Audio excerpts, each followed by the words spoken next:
Ел жаңалықтарына ораламыз. Бүгін үкімет үйінде бірінші вице-премьер, өңірлік даму министрі Бақытжан Сағынтаевтың басшылығымен кәсіптік одақтар туралы заң жобасы талқыланды. Отырысқа елдегі кәсіподақтар федерацияларының өкілдері мен еңбек және әлеуметтік қорғау министрі де қатысты. Сондай-ақ жиында үкімет пен республикалық жұмыскерлер мен жұмыс берушілер бірлестігі арасындағы бас келісімге өзгертулер енгізілді. Осыған сәйкес өңірлердегі азаматтарды жұмыспен қамту, жұмыс орындарын қысқартпау және 50 жастан асқан қызметкерлерді біліктілікті арттыру бағдарламаларына қосу секілді мәселелер қаузалды. Елбасы Қазақстанда әлеуметтік жаңғырту жалпыға ортақ еңбек қоғамына қарай 20 қадам атты бағдарламалық мақаласында кәсіподақ қозғалысы рөлінің маңыздылығын ерекше атап өтті. Бұл ретте кәсіптік одақтар туралы қолданыстағы заңда әлеуметтік әріптестік туралы түсінік жоқ екендігіне назар аударды.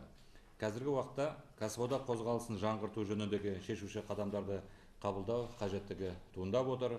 Бұл бірінші кезекте кәсіподақтар қызметіндегі бірыңғай саясатты қалыптастыру.